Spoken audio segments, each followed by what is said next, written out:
الحمد لله رب العالمين والصلاة والسلام على أشرف الأنبياء والمرسلين وعلى آله وأصحابه أجمعين ومن تبعهم بإحسان إلى يوم الدين أما بعد.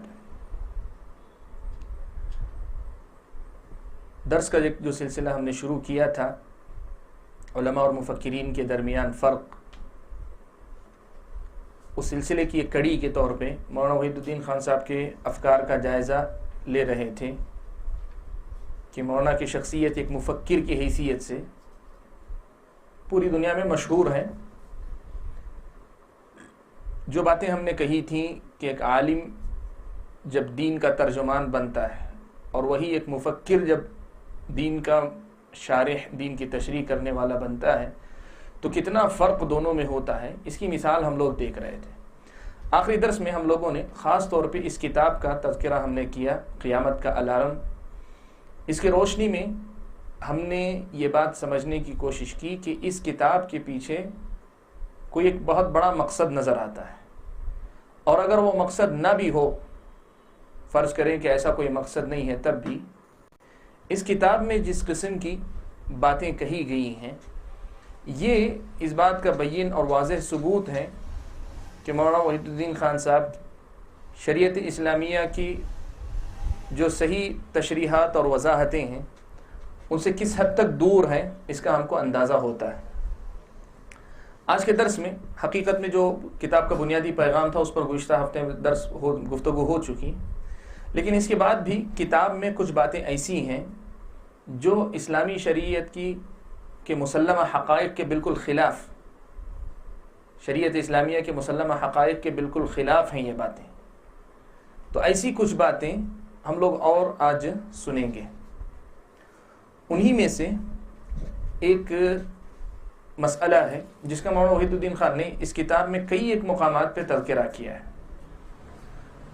مسند احمد، سنن ابی داود وغیرہ کی ایک روایت ہے، بغوی شرح السنہ للبغوی، ان سب میں ایک روایت حضرت عبداللہ ابن عمر رضی اللہ تعالیٰ عنہ سے مروی ہے، جس میں نبی اکرم صلی اللہ علیہ وسلم سے حضرت عبداللہ ابن عمر رضی اللہ تعالیٰ عنہما نے کچھ فتنوں کا تذکرہ نقل کیا ہے، کچھ فتنوں کا تذکرہ نقل کیا ہے.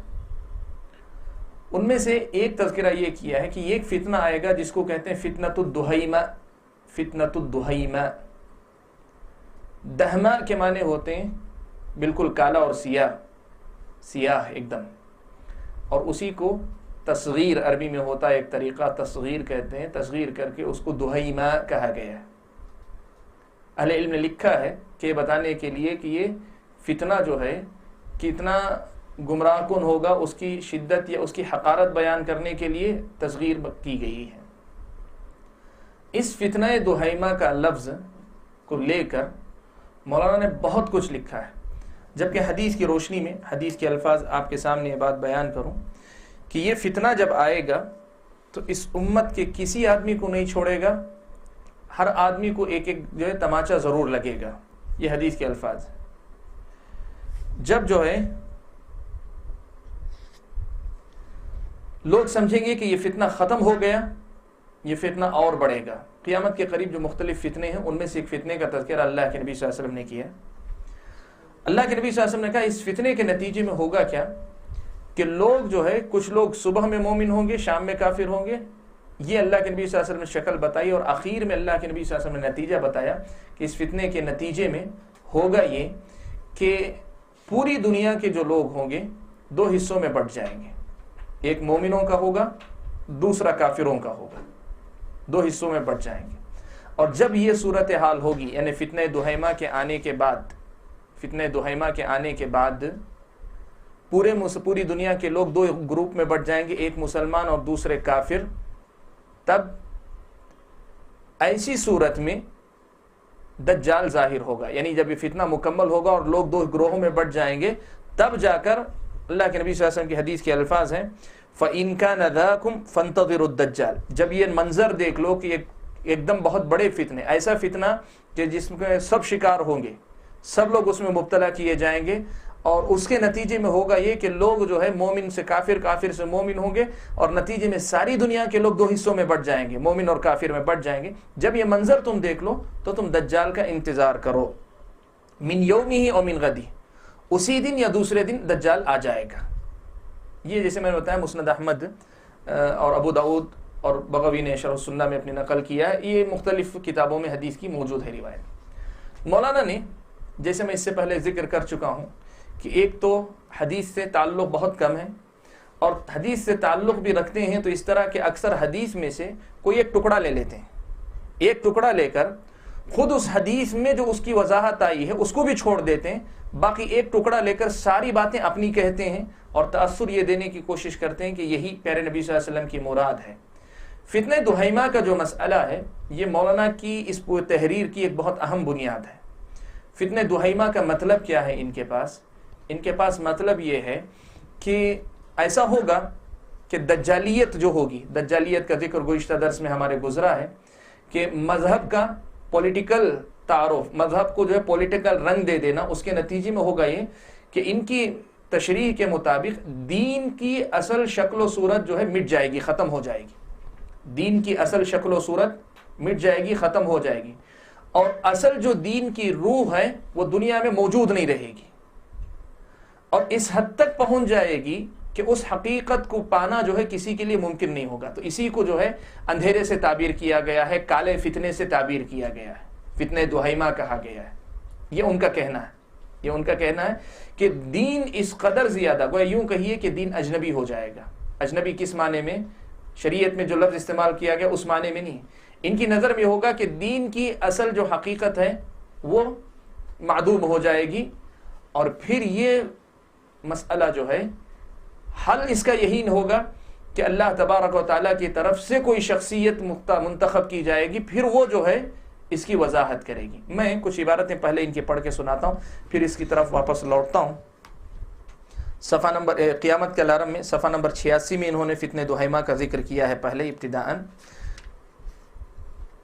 اس میں ابو داؤد کا تذکرہ کیا ہے، اس کے بعد پھر صفحہ نمبر 129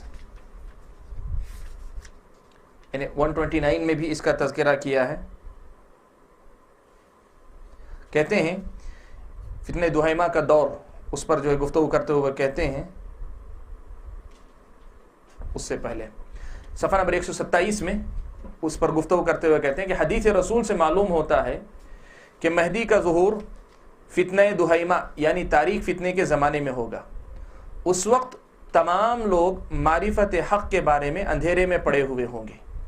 ایسے تاریک دور میں معرفت حق کی روشنی کسی کو صرف خدا کی خصوصی توفیق سے مل سکتی ہے، یعنی یہ وہابی طور پر ہوگی، یعنی اللہ تعالیٰ کی دین ہوگی، نہ کہ اکتسابی طور پر، یعنی کوئی آدمی اپنی محنت سے اسے حاصل نہیں کر سکے گا۔ سیاہ فتنے کے دور میں کوئی شخص نہ بطور خود سچائی کو پا سکے گا، اور نہ وہاں کوئی دوسرا کوئی شخص موجود ہوگا جو اس کو سچائی کی روشنی دکھائے۔ حقیقت یہ ہے کہ فتنہ دہیمہ کے دور میں کسی کو صرف خداوند ذوالجلال کی طرف سے ہدایت مل سکتی ہے۔ سب سے پہلی بات تو یہ کہ یہ جیسے میں نے کہا کہ اس کتاب کا مقصد جو ہے یہ تاثر دینا ہے، اور انہوں نے کہا ہے، صرف نام نہیں لیا ہے، کہا ہے کہ دین کی شکل بدل جائے گی، اور 19ویں صدی کے شروع میں 20ویں صدی میں یہ ہو چکا ہے، فتنہ دہیمہ آ چکا ہے، خود اس میں انہوں نے باقی جگہ پہ لکھا ہے۔ اب اس کے بعد ایک آدمی ایسا آئے گا جو مسیحی ماڈل ہوگا، یا یوں کہیے کہ مہدی موعود کا کام کرے گا، یا رجل مومن ہوگا، وہی اس کو جو ہے دریافت کر کے صحیح راہ پہ لگائے گا۔ یہ بات ہم نے گزشتہ ہفتے ذکر کی تھی۔ وہی بات، اسی بات کو مضبوط کرنے کے لیے انہوں نے کیا کیا، فتنہ دہیمہ کا لفظ لیا، اور یہ دیا کہ یہ جو ہم نے کہا کہ حقیقت چھپ جائے گی، کوئی خود دریافت نہیں کر سکے گا، یہ بات انہوں نے اس سے ثابت کرنے کی کوشش کی۔ اور آپ جانتے ہیں، ابھی میں نے آپ کے سامنے حدیث پڑھی، اللہ کے نبی صلی اللہ علیہ وسلم کی حدیث، اسی حدیث میں، اسی ابو داؤد کی روایت میں، اسی میں یہ لفظ موجود ہے کہ فتنہ دہیمہ کے نتیجے میں ہوگا کیا، پورے لوگ دو حصوں میں بٹیں گے، دو گروہوں میں، ایک مومنوں کی جماعت ہوگی، دوسری کافروں کی جماعت ہوگی۔ اور مولانا جس فتنہ دہیمہ کا تذکرہ کر رہے ہیں اس میں کیا ہوگا، اسلام پورا کا پورا جو ہے معدوم ایک طرح سے، یعنی ایسا نہیں کہ اسلام ختم ہو جائے گا، اسلام کی اصل شکل یا اسلام کی اصل روح کو پہچاننے والا کوئی آدمی موجود نہیں رہے گا، اور کوئی آدمی کوشش کر کے پانا چاہے تو پا بھی نہیں سکے گا، کوئی اسے بتانے والا موجود بھی نہیں رہے گا۔ اللہ کے نبی کہہ رہے ہیں کہ مسلمان اور کافر کی شکل میں دو گروہوں میں بٹیں گے، یعنی مطلب یہ ہوگا کہ کچھ لوگ گمراہ ہوں گے، وہ تو خیر گمراہ ہوں گے، لیکن وہی مومنوں کی ایک جماعت ہوگی پوری کی پوری۔ اور یہ کہہ رہے ہیں کہ فتنہ دہیمہ کے نتیجے میں کوئی نہیں ہوگا، پھر وہ ایک انسان جو ہوگا، تو جیسے انہوں نے کہا کہ کوئی خدائی توفیق کے ذریعے ہی ایسا ہو سکتا ہے۔ اسی بات کو واضح کرتے ہوئے صفحہ نمبر 129 میں وہ مزید لکھتے ہیں کہ فتنہ دہیمہ کا دور آ چکا، یہ ایک ایسی شدید صورتحال ہوگی جبکہ کوئی شخص نہ اپنی ذاتی کوشش سے ہدایت کی روشنی پا سکے گا اور نہ کوئی ادارہ ایسا ہوگا جو اس عمومی بگاڑ کے دور میں مہدی جیسی شخصیت کی تشکیل کر سکے۔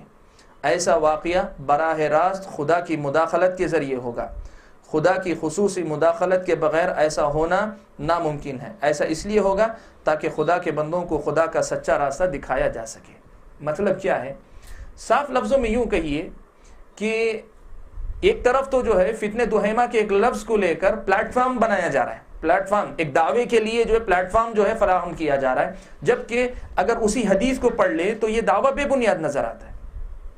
اور دوسری طرف السلام ورحمۃ اللہ، اور دوسری طرف اس سے بڑا جو مسئلہ ہے وہ یہ کہ یہ بات خاص طور پہ نمایاں کی جا رہی کہ یہ جو شخصیت ہوگی، اور جیسے ہم نے گزشتہ درس میں کہا کہ اس سے مراد خود ان کی اپنی شخصیت ہے، ان کی تحریروں کی روشنی میں دعویٰ تو انہوں نے نام لے کر نہیں کیا ہے، لیکن جو باتیں انہوں نے لکھی ان کی شخصیت ہی اس پر فٹ ہو سکتی ہے۔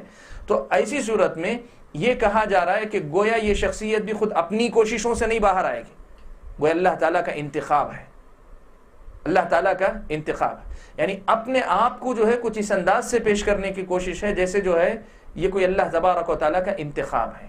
اور یہ احساس کچھ تحریریں میں تلاش کر رہا تھا تو یہ احساس آج کا نیا احساس نہیں ہے، یہ احساس مولانا کے مزاج میں جو ہے بہت پرانے زمانے سے پایا جاتا ہے، یعنی خود کو کچھ غیر معمولی سمجھنا اور ایسے سمجھنا جیسے اللہ تعالیٰ کی خاص عنایت ان پر شخصی طور پر ہے، یہ احساس ان کی تحریروں میں نظر آتا ہے۔ میرے پاس جو ہے ایک حوالہ ہے وہ آپ کے سامنے پڑھ کر سنانا چاہوں گا، کسی اور کے مضمون سے یہ چیز لیا ہوں لیکن اس میں انہوں نے حوالہ باقاعدہ دیا ہوا ہے۔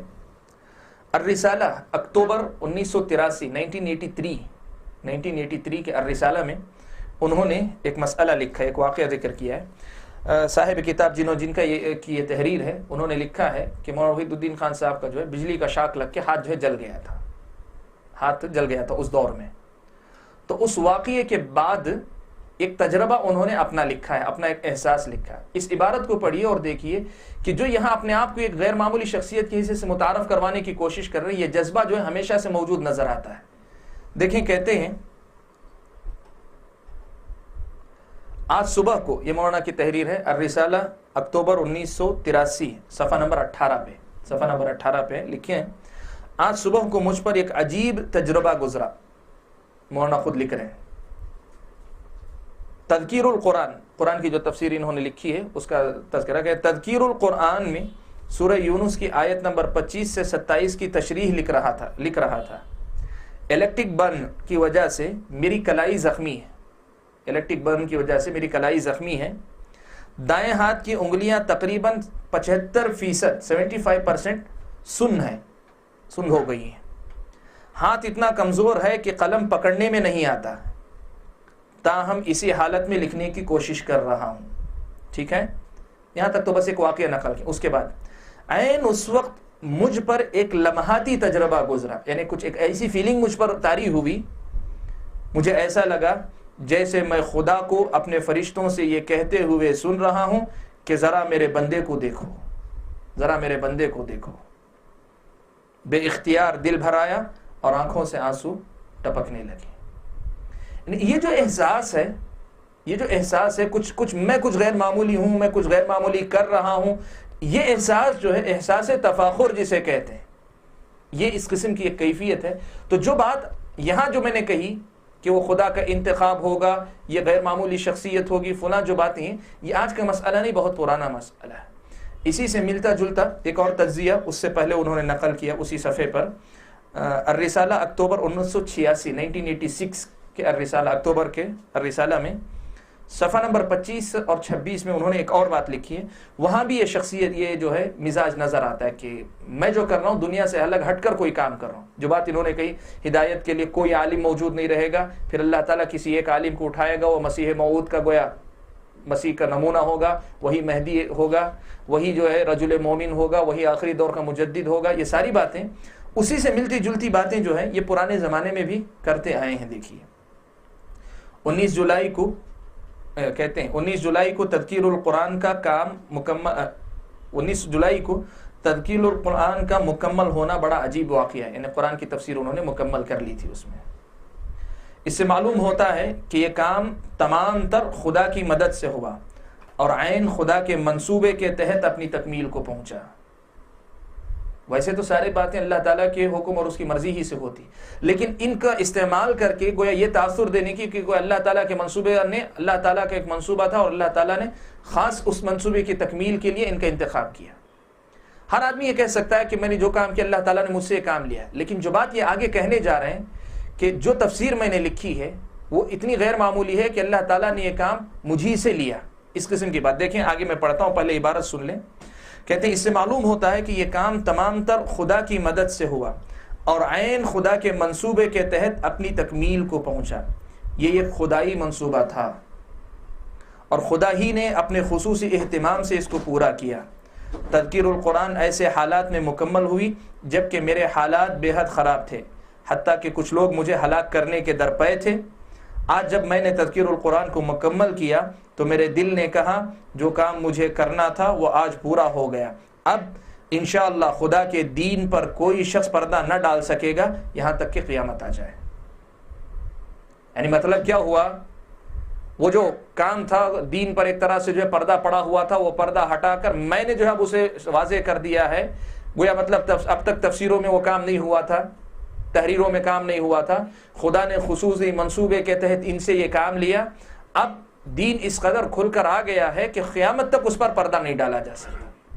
یہ جو دعوے ہیں، یہ جو 1986 کی بات ہے، یہ جو 1986 کی بات ہے، یہی سب ساری باتیں ہیں جو اس حقیقت کو واضح کرتی ہیں جو بات ہم نے گزشتہ ہفتے کہی کہ یہاں جو ہے مطلب کچھ غیر معمولی. اسی لیے اسی دور کے مؤلفوں نے جو ہے جب تحریریں میں نے دیکھی تو بعض لوگوں نے لکھا ہے کہ مولانا کی بعض تحریریں لوگوں نے بہت پسند کی، جیسے مذہب اور جدید چیلنج، جس میں انہوں نے سائنس کی جو ہے جو ایجادات ہیں ان کی روشنی میں کہ بہت سے حقائق کے بارے میں ذکر کیا کہ قرآن میں یہ تذکرہ یا ان چیزوں کا تذکرہ بہت پہلے سے موجود ہے. تو قرآن نئے زمانے میں بھی اتنا ہی جو پریکٹیکل ہے، اتنا ہی جو ہے کیا کہیں حقائق سے متعلق باتیں بیان کرتا ہے جو پرانے زمانے میں تھا. یہ بات بہت اچھی کی کوشش تھی اور بہت قابل قدر سمجھی گئی دنیا پوری، بلکہ ان کی پہچان اس کتاب کی وجہ سے بہت اچھی ہے دنیا کے اندر. لیکن لوگوں نے جو لکھا ہے کہ اتنی اچھی کتاب لکھنے کے بعد اب لگتا یہ ہے، لکھنے والوں نے یہاں تک لکھا ہے، اس وقت 1986-85 کی بات کر رہا ہوں، اس وقت لکھا ہے کہ مولانا کی تحریروں کا رخ اب بدلتا جا رہا ہے اور اب ایسا لگتا ہے کہ شاید یہ بھی آگے چل کر کسی بڑے دعوے کی تمہید باندھ رہے ہیں، جیسے مرزا غلام احمد قادیانی نے کوئی بڑا دعویٰ کیا تھا. ان لوگوں کا وہ اندیشہ جو ہے اس قسم کی تحریروں کو دیکھ کر جو تھا، آج اس کتاب کو دیکھ کر لگتا ہے شاید یہ اسی کی جو ہے تکمیل ہے، یہ اسی کی تکمیل ہے یہ کتاب. اور جیسے میں نے اس سے پہلے بھی کہا، ہو سکتا ہے یہی دعویٰ ہو یا ہو سکتا ہے یہ مولانا کا دعویٰ نہ ہو، اس لیے کہ مہدی کے معاملے کو وہ دعوے کا مسئلہ نہیں سمجھتے، وہ نہیں سمجھتے کہ یہ دعویٰ کرنے کا مسئلہ ہے. لیکن ہو سکتا ہے کل چل کر ان کے اپنے جو متبعین ہیں، ان کے ماننے والے یہ دعویٰ کریں وہی مہدی موعود تھے اور اس کے دلائل یہ ہیں، دیکھو انہوں نے جو ہے مطلب اپنی زندگی میں یہ کہا ہے، اشاروں کنایوں میں انہوں نے یہ بات کہی ہوئی ہے، ہمارا فرض بنتا ہے کہ ہم ان کو پہچانیں. یہ ہو سکتا ہے بات. تو بہرحال جو بات میں کہنا چاہ رہا تھا کہ گزشتہ ہفتے جو باتیں ہم نے کہیں اس بات کو ثابت کرنے کے لیے فتنہ دہیمہ کا بھی ایک بہت زیادہ استعمال اس لفظ کا کیا ہے، جبکہ حدیث کی روشنی میں فتنہ دہیمہ ایک ایسے فتنے کو نام دیا گیا ہے جس کے نتیجے میں ایک سارے کے سارے لوگ اس کا شکار ہوں گے. اس فتنے کا شکل کیا ہوگی، کیسی ہوگی، اس کی وضاحت تفصیل سے نہیں آئی ہے حدیث میں. شکل کیا ہوگی وضاحت تفصیل سے نہیں آئی، لیکن کیا اس کا مطلب یہ ہے کہ اس کی تفسیر اپنے طور پہ کچھ بھی کی جا سکتی ہے؟ نہیں. اللہ کے نبی صلی اللہ علیہ وسلم نے اسے کچھ مسائل سے جوڑا ہے، کہا ہے کہ اس فتنے کا نتیجہ کیا ہوگا. اسلام جو ہے اجنبی نہیں بن جائے گا، بلکہ پوری انسانیت یوں کہیے مسلمان اور کافر کے دو حصوں میں واضح طور پہ بٹے گی. آپ کو اس کو تسلیم کرنا چاہیے. اس سے ہٹ کر کوئی تفسیر کریں گے وہ مردود ہے تفسیر. اللہ کے نبی صلی اللہ علیہ وسلم نے یہ کہا کہ یہ اس فتنے کے نتیجے میں مسلمان اور کافر دو گروہ وجود میں آئیں گے تو اس کے بعد دجال فوراً آ جائے گا.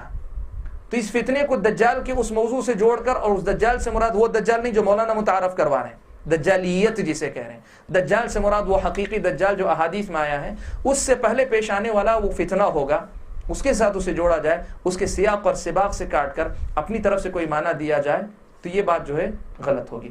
تو ایک تو فتنہ دہیمہ کی تفسیر میں غلطی اور اس کے ذریعے پلیٹ فارم اپنے آپ کو فراہم کرنے کی کوشش کی جا رہی ہے، وہ غلط ہے. دوسرے، اس کے بعد جو اپنے بارے میں دعویٰ ہے کہ یہ جو شخصیت آئے گی اس فتنہ تاریکی میں روشنی دکھانے کے لیے، وہ اللہ تعالیٰ کی طرف سے خصوصی انتخاب ہوگی، اور وہ شخصیت گھوم پھر کر کہیں میں ہی ہوں، یہ مزاج واضح طور پہ پرانی تحریروں میں بھی ملتا ہے، نئی تحریر میں تو موجود ہی ہے. تو یہ کچھ اور ان کی غلطیاں ہیں.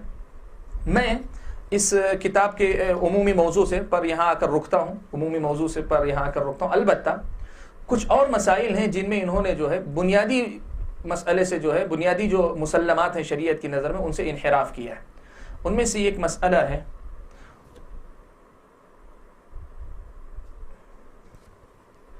امت پر جو ہے نفاق کا حکم لگانا، پوری امت پر نفاق کا حکم لگانا. ایک تو یہ خود فتنہ دہیمہ کی تفسیر میں انہوں نے لکھا ہے، اور دوسرا صفحہ نمبر 139 میں انہوں نے یہ بات بیان کی ہے جو گزشتہ ہفتے بھی میں نے پڑھی آپ کے سامنے کسی اور مناسبت سے، کہ حدیث کی پیشن گوئی کے مطابق امت محمدی میں منافقت کا یہ دور پوری طرح آ چکا ہے. حدیث کی روشنی میں اللہ کے نبی صلی اللہ علیہ وسلم نے یہ بات واضح طور پہ بیان فرمائی کہ لا تزال طائفۃ من امتی ظاہرین علی الحق، امت کا ایک گروہ برابر حق پر باقی رہے گا، کتنا ہی بگاڑ کیوں نہ آ جائے، کیسا ہی بگاڑ کیوں نہ آ جائے، اس امت کے اندر ایک گروہ ایسا رہے گا جو صحیح دین کا ترجمان بن کر، حق کا ترجمان بن کر موجود رہے گا.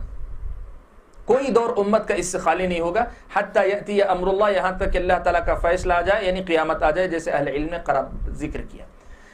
اس حدیث کی روشنی میں یہ لازمی عقیدہ ہے، پورے مسلمانوں کا متفقہ مسئلہ عقیدہ ہے کہ اس امت کے اندر یہ ہو سکتا ہے کہ کوئی کہے یہ میں ہوں، وہ کہے میں ہوں، اس میں اختلاف لوگ کرتے ہوں گے، لیکن یہ تو طے شدہ ہے کہ امت میں کوئی نہ کوئی گروہ باقی رہے گا. کیوں رہے گا؟ اہل علم اس کی وضاحت کرتے ہوئے لکھا اللہ کے نبی صلی اللہ علیہ وسلم پر نبوت کا سلسلہ ختم ہے. اب نبی اکرم صلی اللہ علیہ وسلم کے بعد اس دین کی حفاظت کی ذمہ داری اللہ تعالیٰ نے لے لی ہے. یہ دین جو ہے بدلا نہیں جا سکتا. ہاں کچھ لوگ جو ہے اس میں جو ہے غلو کریں گے، اس میں تحریف کی کوشش کریں گے، تعویلیں کریں گے، سب کریں گے، لیکن ایک گروہ ان سب کا جو ہے جواب دیتا رہے گا، اور دوسرا یہ کہ وہ غالب بھی رہے گا. ایسا بھی نہیں ہوگا کہ وقتی طور پر صحیح یہ پورے کے پورے جو ہے اس پر غالب آ جائیں گے، یعنی باطل جو ہے حق پر غالب آ جائے گا اس حیثیت سے کہ حق جو ہے چھپ جائے، گم ہو جائے. ایسی بات نہیں ہوگی. ظاہرین علی الحق، یہ لوگ جو ہے مطلب بالکل ظاہر ہوں گے، حق پر ہوں گے. کیوں؟ اس لیے کہ اس دین کو اللہ تعالیٰ جو ہے مطلب حجت قائم کرنے کے لیے، جو بھی بعد میں آئیں گے ان پر حجت قائم کرنے کے لیے باقی رکھیں گے. مولانا کی تحریروں میں ایک سے زائد مقامات پر انہوں نے جو ہے یہ لکھا ہے کہ اس امت کے اندر یہ معاملہ ہوگا. ابھی جو تحریر میں نے آپ کے سامنے پڑھی، ایک تو فتنہ دہیمہ کی شکل میں بھی آپ نے دیکھا، دوسرا مان لیں تھوڑی دیر کے لیے فتنہ دہیمہ کی تفسیر وہ بات مولانا کی جو ہے حدیث میں نہیں آئی ہوتی، اپنی طرف سے کیے ہوتے، تب بھی جو ہے یہ جو بات ہم نے نقل کی کہ اسلامی شریعت کے مطابق ایک گروہ ہمیشہ باقی رہے گا، اس کے خلاف جو ہے جاتی ہے. امت کے اندر خیر ہمیشہ باقی رہے گا. انہوں نے امت کو جو ہے پوری امت کو منافق، یا پوری کہیے کہ پوری امت کے اوپر جو ہے نفاق کا حکم انہوں نے لگایا ہوا ہے. صفحہ نمبر 139 میں دیکھیے کہتے ہیں اصل یہ ہے کہ ہر امت، 138 اور 139 میں اصل یہ ہے کہ ہر امت اپنے ابتدائی دور میں اخلاص پر قائم ہوتی ہے، مگر بعد کے دور میں امت کے افراد کے اندر زوال آ جاتا ہے. اب امت کے افراد میں منافقت عام ہو جاتی ہے. مسیحی رول حقیقت میں یہی ہے کہ دور زوالت میں آگے نکلتے ہیں، پھر آگے لکھتے ہیں. دیکھیں امت محمدی میں منافقت کا یہ دور پوری طرح آ چکا ہے، اور یہی بات انہوں نے ایک اور بھی لکھی ہے. دیکھیے کسی امت موسیٰ کے دور آخر میں مسیحی رول معروف معنوں میں کوئی فضیلت کی بات نہیں اور نہ کوئی پر اسرار چیز ہے. مسیحی رول دراصل ایک تاریخی رول ہے جو کسی امت کے دور آخر میں مطلوب ہوتا ہے. امت موسیٰ کے دور آخر میں یہ رول مسیح ابن مریم نے انجام دیا تھا. امت محمد کے دور آخر میں یہ رول خود امت کا کوئی مجدد انجام دے گا. امت محمد کے دور آخر کا رول آسمان سے اترنے والی کسی شخصیت کے ذریعے انجام نہیں پائے گا, وہ خود امت کے اندر پیدا ہونے والے ایک شخص کے ذریعے فطری طور پر انجام دیا جائے گا. گویا مطلب یوں سمجھیے کہ جس طرح یہودیوں نے اپنے دور کے اخیر میں, آخری دور میں دین کے اندر بہت ساری تبدیلیاں کر دی, دین کے اندر تحریف کر دی, تو حضرت عیسیٰ علیہ السلام کو اللہ تعالیٰ نے بھیجا تاکہ اس دین کو صحیح شکل میں لوگوں کے سامنے پیش کر سکیں. جو انہوں نے تحریفیں وغیرہ کی ہیں ان کو ازالہ کر کے صحیح دین کی شکل پیش کریں, اور کچھ چیزوں میں جو اللہ تعالیٰ تشریعی تبدیلی لانا چاہ رہے تھے, یعنی حلال کو حرام, حرام کو حلال, جو تبدیلی اللہ تعالیٰ لانا چاہ رہے تھے اس کو کریں. تو کہا امت محمدیہ میں آنے والی شخصیت بھی ایسی ہی ہوگی. گویا مطلب کیا ہوا, مولانا کے مطابق یہ دین بھی پچھلی شریعت کے مطابق تحریف کا شکار ہوگا, تبدیلی کا شکار ہوگا, یا جو ہے اس کی حقیقی روح جو ہے دنیا سے ختم ہو جائے گی, ایک مسئلہ.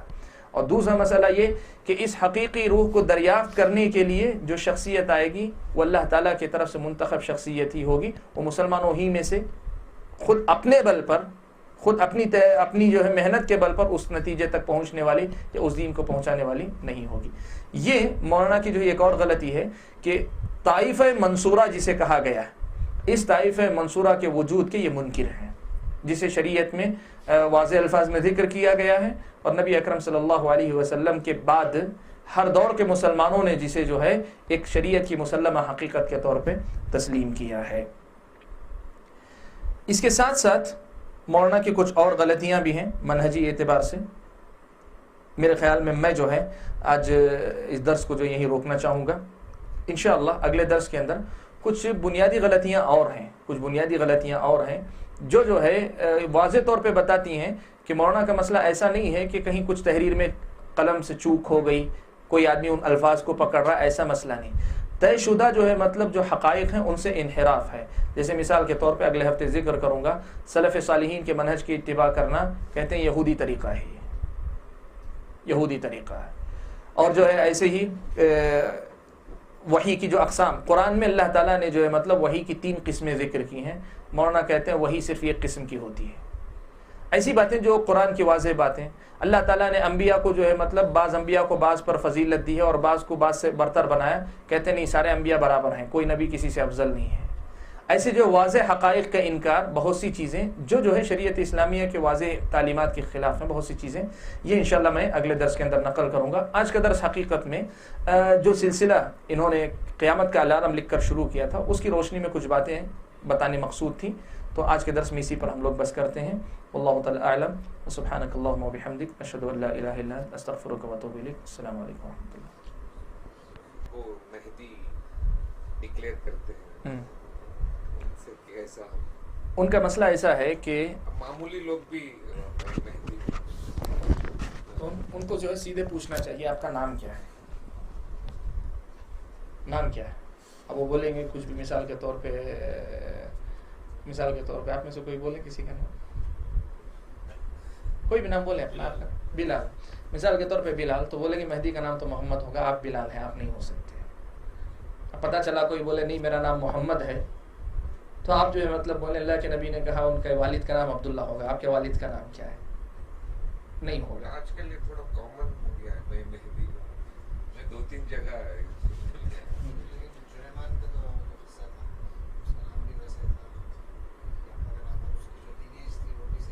اور بھی ہیں مسائل, اور بھی ہیں, صرف اتنی ہی نہیں. محمد اس کے بعد عبداللہ, عربی آنا چاہیے نہیں صرف اتنی ہی نہیں. اب بتاتا ہوں, آپ جو ذکر کر رہے ہو تاکہ ان کا ہے, ذاکر نائک کی پیس کانفرنس کا واقعہ ہے شاید آپ جو ذکر کر رہے ہیں, لیکن میں اور بتاتا ہوں آپ کو. والد کا نام ہو گیا, تو اس کے بعد اگلا مسئلہ پوچھنا پڑے گا کہ آپ جو ہے اللہ کے نبی کے گھرانے کے ہیں کیا, خاندان کے ہیں, ٹھیک ہے. اس کے بعد پھر آپ کا جو ہے مطلب جو جسمانی جو شکل و صورت اللہ کے نبی نے بیان کی, پیشانی کشادہ ہوگی, ہے کہ نہیں ہے دیکھنا. پھر اس کے بعد جو ہے ناک اللہ کے نبی نے کہا سیدھی ہوگی, وہ بھی. اور تیسری چیز یہ کہ اللہ کے نبی صلی اللہ علیہ وسلم نے کہا کہ ان کو جو ہے اللہ تعالیٰ حکومت عطا کریں گے, آپ کو تو ابھی نہیں ملی. اللہ کے نبی صلی اللہ علیہ وسلم نے کہا کہ جو ہے وہ کب ظاہر ہوں گے؟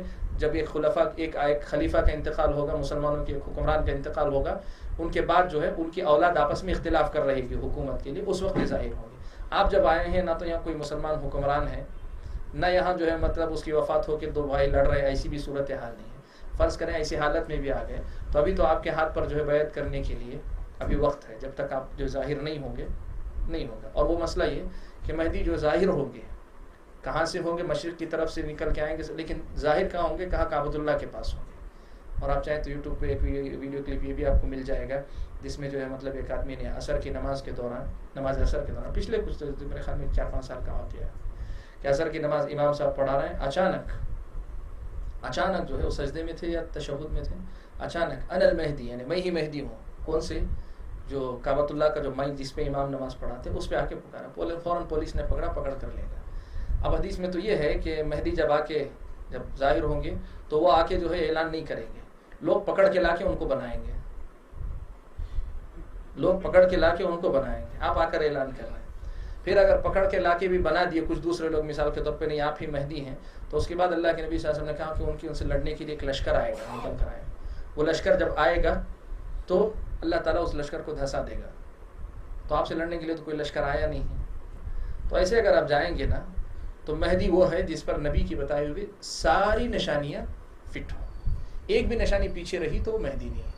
اور یہی مسئلہ ہے، مہدی کا دعویٰ کرنے والوں کی فہرست اگر آپ گنیں گے 100 کی تعداد میں ملیں گے، بس یہ ہے کہ ان میں سے کچھ ہی مشہور ہوئے، ورنہ جیسے آپ کہہ رہے ہیں ایسے کتنے ہیں جو دعویٰ کرتے ہیں میں مہدی ہوں۔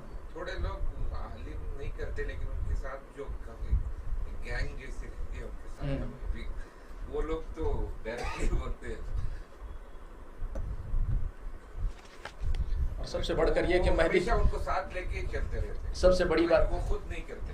بہتر سب سے بڑی بات یہ ہے کہ جو شخصیتیں دعویٰ کرتی ہیں ان کا بیک گراؤنڈ خود بتاتا ہے کہ وہ مہدی بننے کے لائق کبھی نہیں۔ مہدی جو ہے ایک نیک آدمی ہے، مہدی ایک نیک شخصیت کا نام، اللہ تبارک و تعالیٰ جو ہے مطلب ان کو بہت نیک بنائیں گے۔